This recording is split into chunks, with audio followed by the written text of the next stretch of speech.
Speaker, sa tatlong nabanggit na examples, meron po ba diyang Shot of presidential fund, and I respect that His Honor.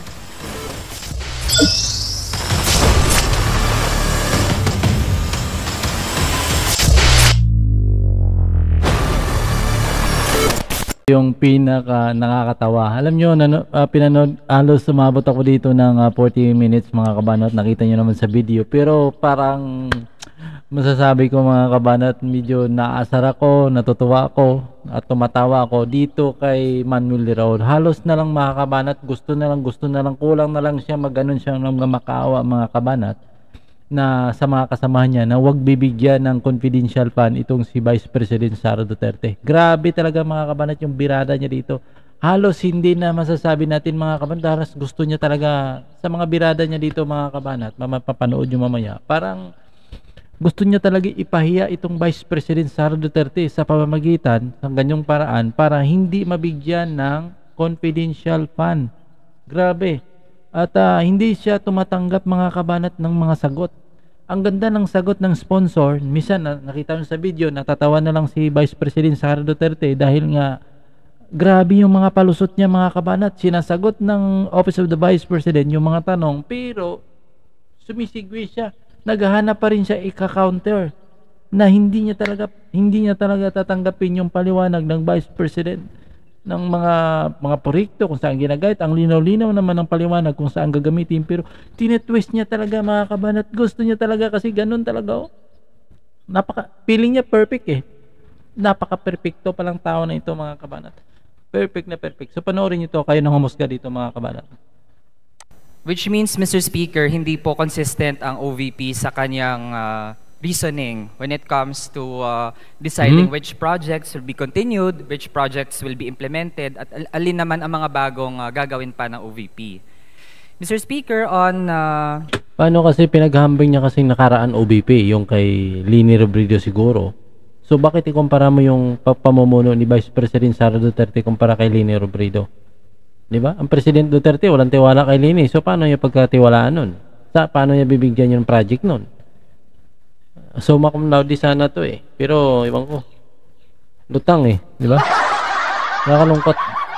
Satellite offices, can the sponsor confirm na immediately nag-establish ang OVP ng satellite offices without enough equipment to operate ang mga offices na ito, Mr. Speaker? Kaya nag-purchase ng property, plant and equipment, and semi-expendable property totaling 668,197 pesos and 20 cents.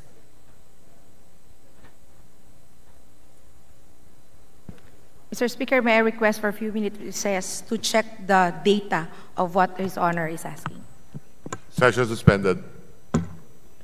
Yun, suspended mo na mga kabanat. So yun, yung si Raul, iwan ko lang, no? Itong si Raul, parang ayaw nila yung Vice President, ang Vice President magkaroon ng sariling proyekto eh.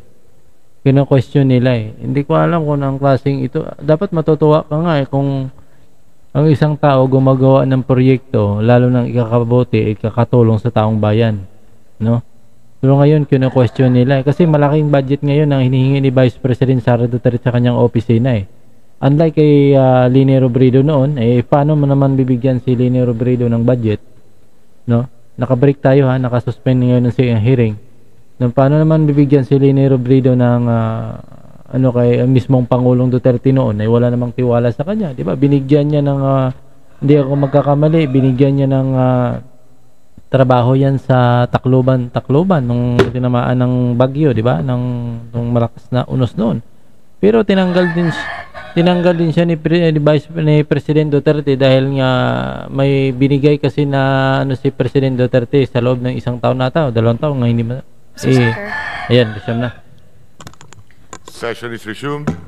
May I ask from His Honor if he's referring to the actual establishment of the physical space of the satellite offices? Mr. Speaker, ang tinutukoy po natin ay ang nasa COA report po, Mr. Speaker. Concerned ang COA sa hindi pagsunod ng Office of the Vice President sa Republic Act number 9184 o ang Government Procurement Reform Act.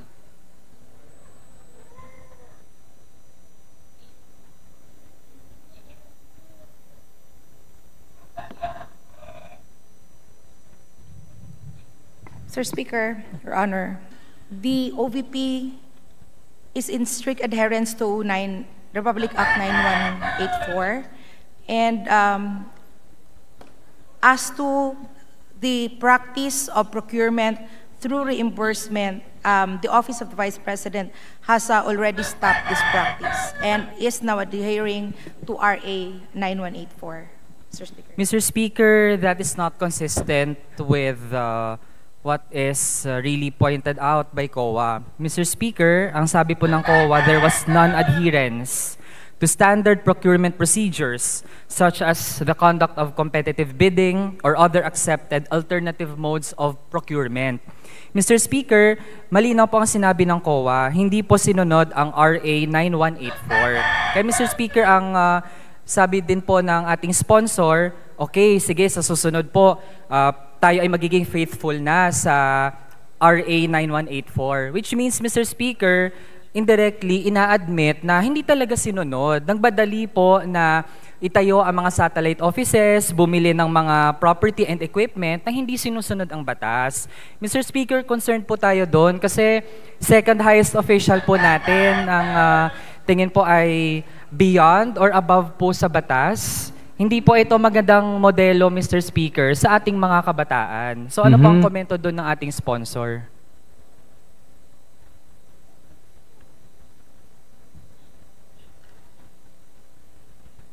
Parang gusto niyang ipahiya dito si Vice President Sara Duterte, mga kabanat. Dito sa birada ni kitang-kita mo naman, no. Hindi na yan yung line of questioning niya, parang gusto niyang ipahiya ang Vice President Sara Duterte. Hindi para tulungan yung Vice President Sara Duterte para ma-achieve yung adhikain. Hindi ganun eh. Parang gusto niyang ipahiya eh.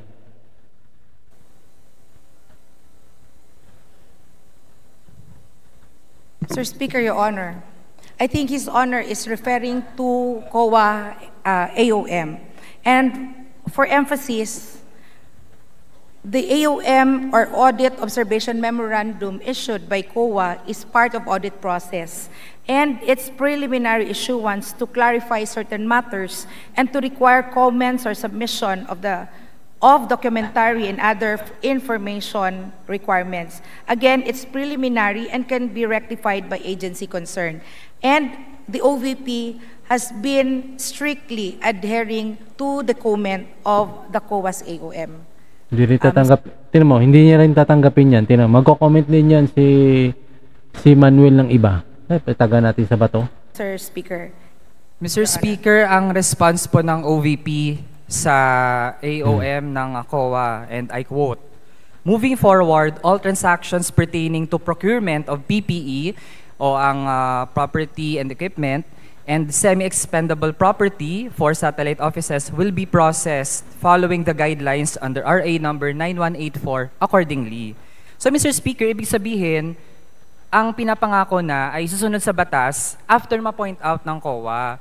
Pero Mr. Speaker, kung hindi pala ito na-point out, pwede pa na sa mga susunod pa after nung naging pagkakamali ng OVP, mangyari yun ulit, Mr. Speaker. Kaya ang labo ng tanong nito ay inamin naman ni Vice President Sara Duterte na hininto na nila dahil mali yung ginagawa nila, yung practices nila. So ano pa yun? Bakit? Sino bang, lahat ba dyan na nakaano sa inyo ay perfect kayo? Na? Hindi ba pwede magkamali sa inyo kahit isa? Abnoy di ba? hindi po pwedeng ganon. Dapat lahat po ng mga opisyal ng gobyerno, ang mga pinaghihirapan po nating batas dito, pinag-uusapan natin, pinagdedebatihan, kahit po ano pang outcome niyan, sundin po ng lahat ng mga opisyal at hindi po exemption, hindi po special ang Vice President, Mr. Speaker.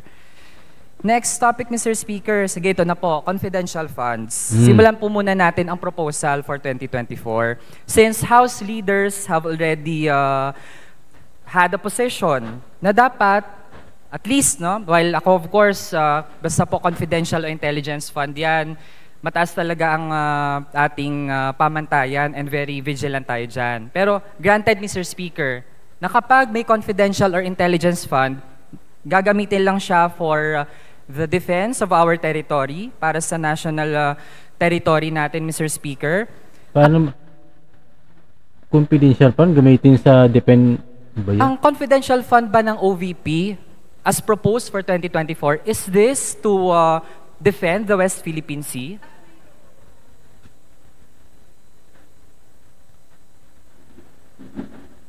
Sumakam louding nga tanong, no? Grabe, no? Grabe.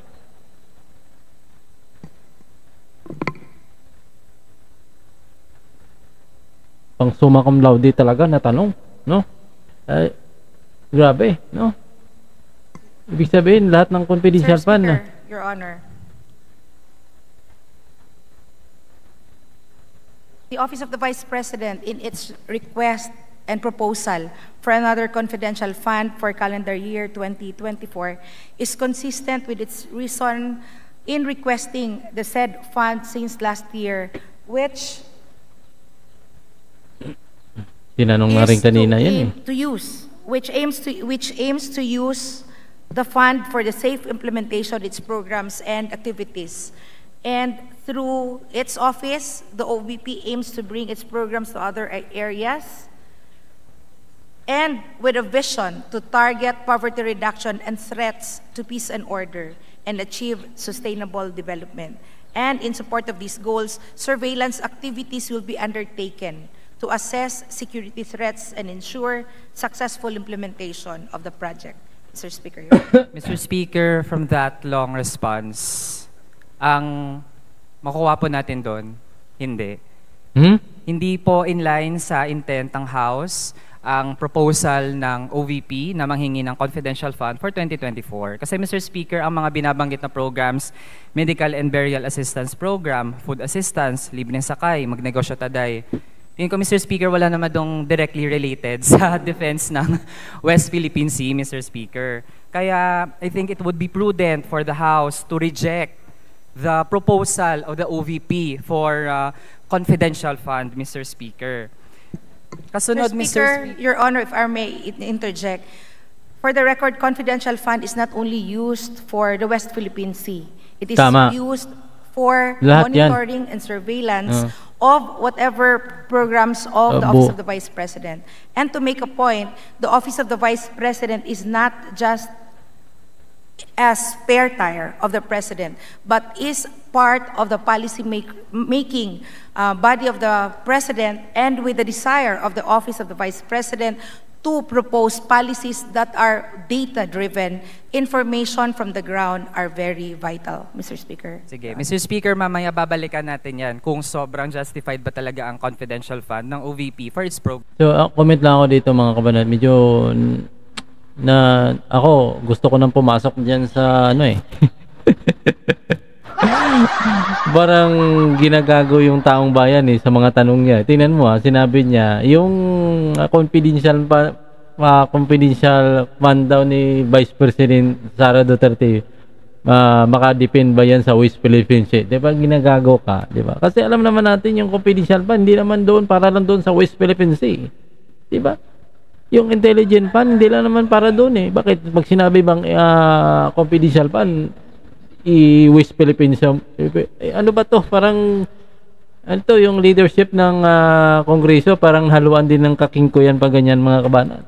Programs. Pero Mr. Speaker, malinaw at this point na it seems that our sponsor is diverging from the intent of the leaders of the House na wag na pong bigyan ng confidential fund ang mga ahensya, lalo na kung hindi naman related sa defense ng ating national sovereignty ang kanilang proposal para gamitin ang confidential fund, Mr. Speaker. Ito parang Mr. Speaker, if I may interject, this representation did not mention that we do not consider the issue in West Philippine Sea as an activity where confidential fund is used. But what I was saying is that it is not solely for the West Philippine Sea. And other use of confidential fund is not limited to West Philippine Sea, but also includes surveillance and monitoring that is affecting the national security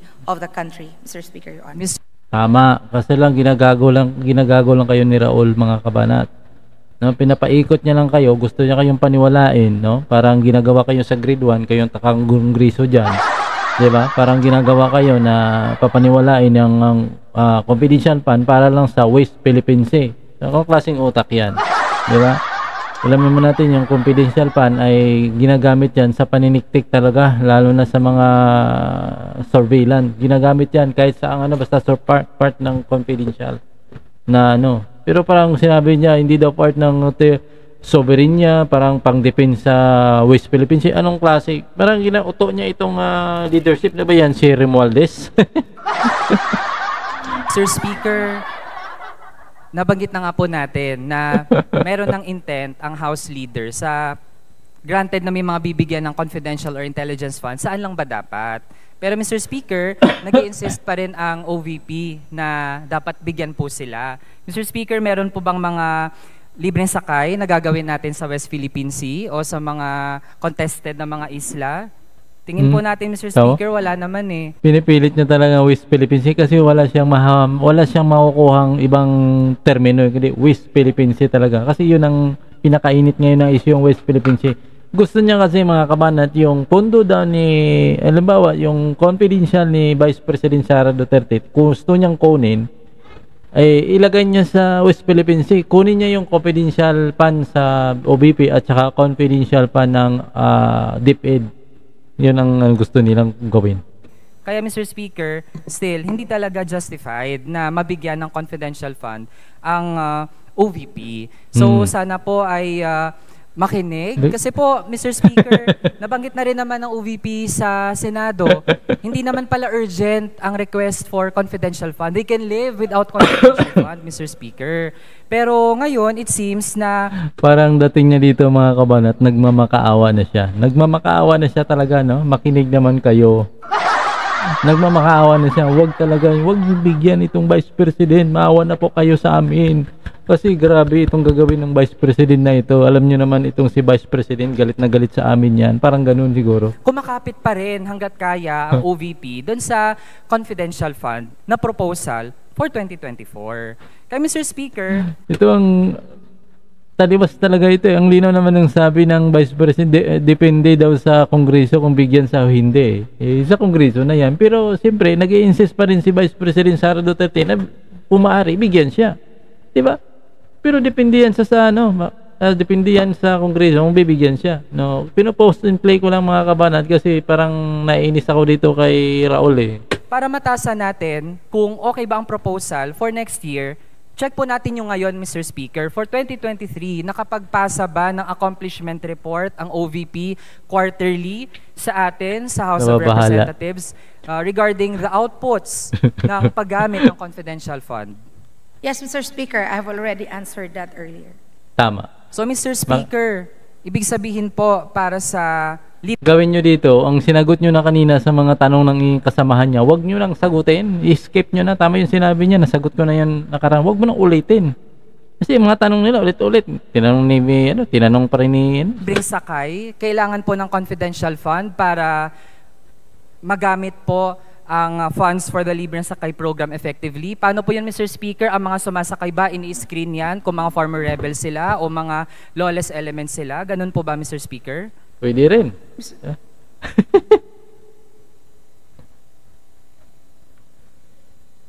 Talagang sinisikap. Mr. Speaker, Your Honor, the proposal for confidential fund is not for the implementation of libreng sakay, but for its monitoring and surveillance, because the OVP aims to bring its programs to other areas with a vision to target poverty reduction, threats to peace and order, and therefore, again, it's not directly used for the implementation of libreng sakay, but it is used for assessment surveillance of the implementation of the program. Ang linaw. Mr. Kundi- Speaker, yan din po ang sinasabi ng ibang mga ahensya. Halimbawa po ang mga nagkakonduct ng mga assistance programs. Ano ba itong translation? Tapos mismo, Mr. Speaker, ang mga intelligence agencies. So kung yan po ang natitirang rason ng OVP to justify confidential funds, again, redundant talaga, Mr. Speaker. Tapos sobrang inefficient, Mr. Speaker, na para magawa ang mga programang ito, kailangan ng napakalaking confidential fund. Nasa 20%, Mr. Speaker, ng pondo para sa good governance projects ay confidential. Mr. Speaker, napakaraming mga kababayan natin nangangailangan ng assistance. Kahit po hindi tayo gumamit ng confidential fund to identify sino-sino ang nangangailangan, alam po nating lahat dito sa ating mga distrito, sa ating mga constituents, sino ang mga dapat bigyan. Kaya Mr. Speaker, kung makakakuha tayo ng kopya ng accomplishment report, sana po, no, kung proud naman ng OVP, paano ginamit ang accomplishment at yung confidential fund nito, Mr. Speaker, edi we dare the OVP ilabas po ang accomplishment report. Hindi pa nga po natin hinihingi yung exact na paggamit ng confidential fund. Kahit accomplishment report na lang po, Mr. Speaker, na naging effective ang Libre Sakay program, ang Bago taon na, isang taon na pala. Taday program, naging effective ito dahil sa confidential fund. Would the OVP provide us copies of the accomplishment reports? Mr. Speaker, Your Honor, the OVP would be very willing to submit and give the accomplishment report of the programs of the Office of the Vice President, which includes the Libreng Sakay program that has been mentioned by His Honor. Sige, Mr. Speaker, dapat po sa accomplishment report reflected doon ano ang naging value ng confidential fund. Ano ang diferensya kung may confidential fund o wala. Kasi Mr. Speaker, grabe ba? as it seems, it actually won't make a big difference, Mr. Talagang gusto niyang pahirapan yung Office of the Vice President, mga kabanat. Ang pinakalundod niya dito, talagang gusto niyang hinihikayat niya itong sino ba itong Vice President, President ng di ba si Romualdez. Ginihikayat niya talaga yung yung mga kasama niya na wag bigyan ng confidential fund itong si Vice President Sara Duterte. Yung malinaw, hindi naman tumatanggap ng nagsabi na si Vice President na bibigay, pero mayroon pa siyang condition. Gusto niya pa i-compare ng may confidential o wala, kung pari-pariha ba. Ano ba lang klaseng utak nito? Nakakatuwa. So, kita mo itsura niyo, nagmamakaawa mga kabanat. Screenshot natin yan. Yun mamaya. Naasar ako mga kabanat makinig. Mr. Speaker, lalo ko ang daming mamamayan nangangailangan. Kung yung 500 million po, baka Mr. Speaker, makumbinsi pa ako. Kung yung 500 million, dinagdag po yan talaga for the medical assistance o for burial assistance, Mr. Speaker. Pero kung hiwalay pa siya, hindi naman transparent paano ginamit, then Mr. Speaker, our doubts will linger. Now, Mr. Speaker, ito po, we started with 2024, 2023, ito na po, 2022 confidential funds. Wrap up mo Mr. na yan. Speaker, balikan lang po nating lahat. When we say confidential funds, confidential, this comes from the Latin word, confidentia. From, ang root pa nun, confidere, which means to have full trust or reliance. Mr. Speaker, ang pagiging confidential, hindi po yan nakabatay sa pagiging sikreto nito. It is based on how some group trusts kung sino yung taong pagbibigyan ng confidential funds, Mr. Speaker. Kaya, we remind the OVP, Mr. Speaker, na hindi siya entitled sa confidential funds kung self-entitlement lang ang batayan, Mr. Speaker. The entitlement must come from expressed allocation by Congress, Mr. Speaker. Hindi iilang tao lang. Ang confidence na yan, Mr. Speaker, dapat manggaling sa mamamayan, through their delegates, through us, Mr. Speaker, tayo sa Kongreso. Kaya, Mr. Speaker, gina-justify ang paggamit ng confidential fund dahil ito naman daw ay galing sa contingent fund. Mr. Speaker, sa provisions for contingent fund, ano ba dyan ang mga examples ng Parang hindi natanong yung niya, yung ginagawa niya mga kabanat, parang sinisermonan niya na yung ating yung speaker diyan, no. At parang si Recto ata, hindi pabor na bigyan eh. Parang yun atang tinutukoy niya dyan eh. Di ba mga kabanat? Pero yung mali, summa cum laude, hindi tayo makipagtalo dyan. Ang pwedeng paggamitan ng contingent fund. Tigil mo na yan. Halos ng itsura niya ng mamakawa ng mga kabanat eh, na wag nang bigyan ng confidential fund si Vice Mr. President Speaker, Your Sara. Honor, first, thank you for the short lecture on the definition of confidential fund. And I respect that opinion of His Honor. While the question on contingent fund lies on the office of the DBM in terms of its technicality, for purposes of presentation, allow me to read the definition of contingent fund. Contingent fund covers the funding requirements of new or urgent activities or projects of national government agencies, GOCCs, and LGUs that need to be implemented or paid during the year, such as, but not limited to the following: legal obligation of the government arising from final and executory decisions of competent authorities, such as compromise agreements, arbitral awards, mediation settlement agreement, and professional services in connection thereto.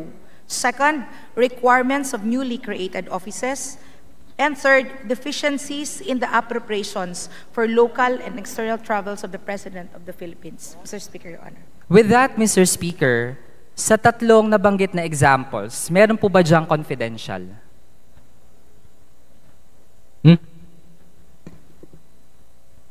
Mr. Speaker, Your Honor, the Office of the Vice President has requested through the Department of Budget and Management for a fund, a confidential fund, as to the question of whether or not nakasakop ba ito Natatawa sa na to. definition ng contingent fund. I think it is under the turf of the DBM to answer the technical question of His Honor. Tama. Dapat doon siya Mr. magtanong. Speaker, lawmakers po tayo. We have the capacity to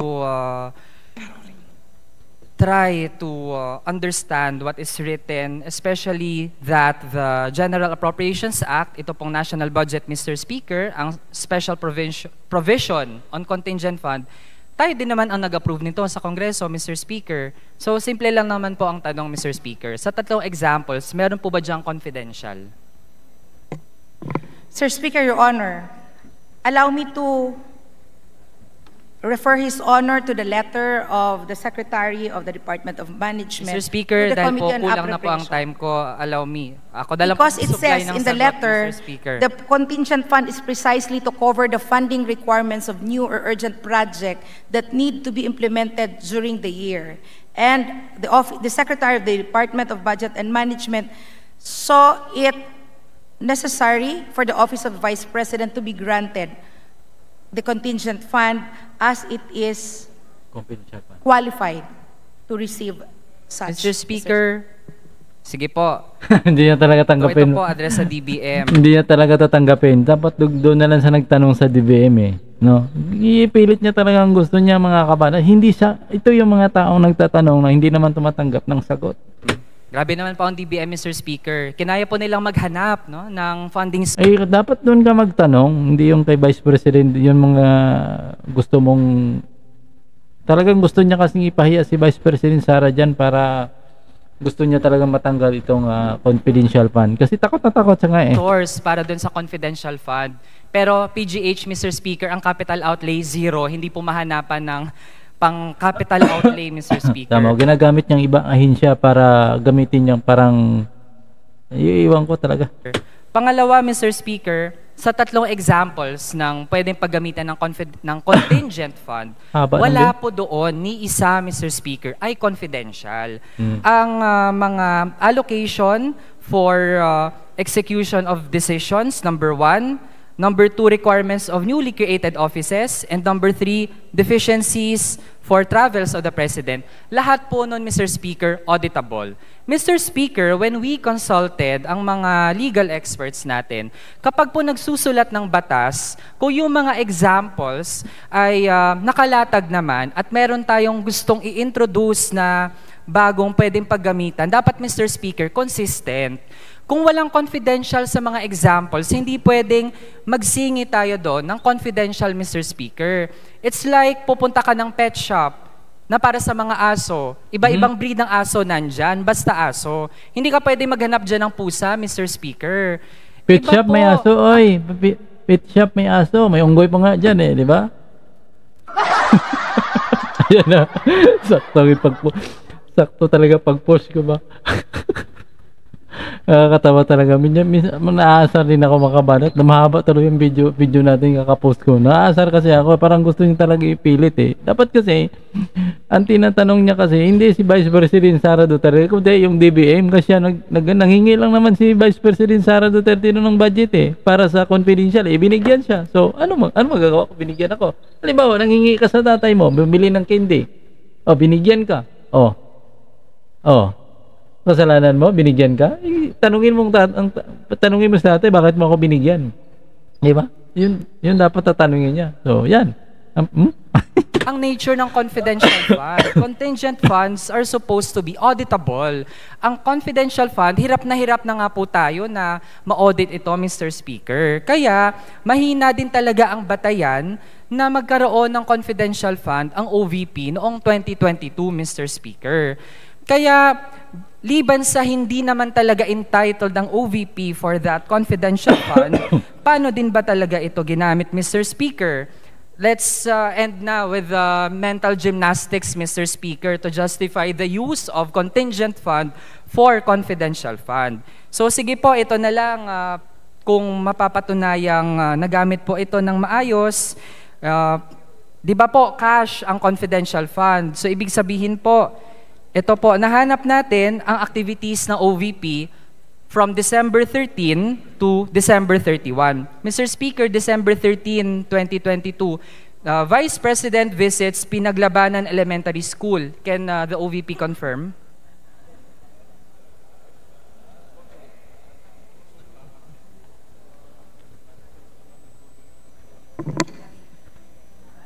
Mr. Speaker, Your Honor, at this point, we do not have a copy of the scheduler of the Vice President, but we will be glad to confirm that later with His Honor. Mr. Speaker, yung OVP po walang kopya or record ng sarili niyang mga activities, Mr. Speaker. Galing din po ito sa OVP website, Mr. Speaker. Mr. Speaker, Your Honor, we humbly request for extra time to get a copy so that we will be able to submit accurate date and information of the activity requested by His Honor.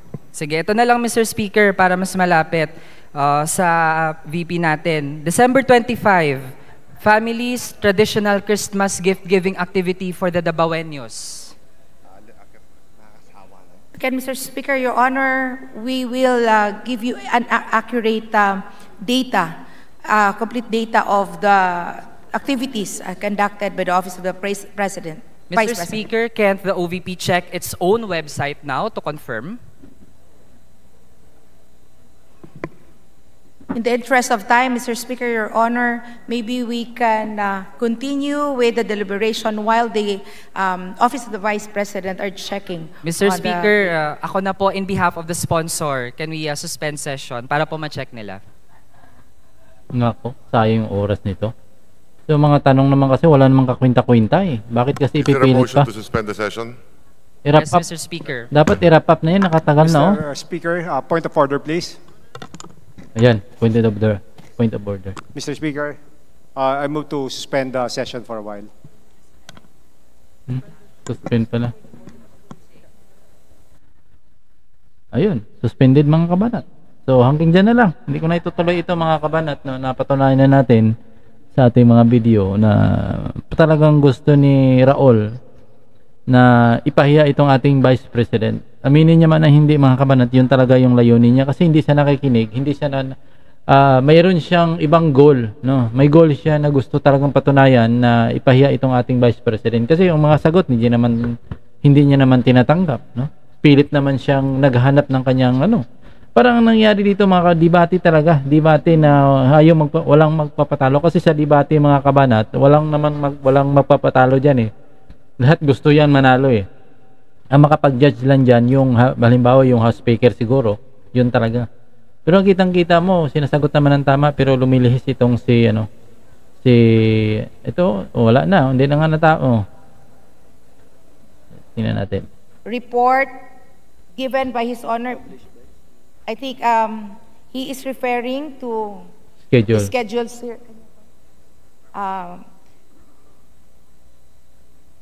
Some of these dates that His Honor is asking was from the published news and other Facebook pages. If these are seen on Facebook, that the President is on these several occasions, then that is confirmed that the Vice President is on these occasions. So Mr. Speaker, halimbawa, noong December 17, 2022, the Vice President met with urban poor residents, tricycle drivers, online app riders, and PWDs. So para po ma-secure ang meet-up na ito, Mr. Speaker, at maprotektahan ang Vice Presidente, gumamit po ng cold cash na 11.363636 million pesos para matiyak po na maging successful ang ganitong activity, Mr. Speaker. Ganun po ba? No, Mr. Speaker. So, Mr. Speaker, kasi yun na nga ang lumitaw, Mr. Speaker, na So, kita mo, sinisiraan niya, pilit niya talaga eh. No? Gamit within that time period ang 125 million. At ang sabi na nga po ay para protektahan ang VP kapag ginagawa ang ganitong mga aktibidad. So, ibig sabihin, Mr. Speaker, ganun ang implication. In cold cash, binigay sa OVP ang 11.363636 million, tapos ginastos for this event to push through. Sir Speaker, Your Honor, the utilization of the confidential fund is not limited only on the actual engagement of the Vice President, and it's not through a cash implementation, it's not through the use of cash in the actual activity of the Vice President. Again, it also, the disbursement, the utilization of the confidential fund also involves monitoring and surveillance prior to the actual activity of the Vice President. So prior, so ibig sabihin po, kahit hindi po December 17 to prepare for that event, days before. Sa mga days before po, 11.3636 million days before, ginamit per day para maging successful ang December 17 meet-up with urban poor residents, drivers.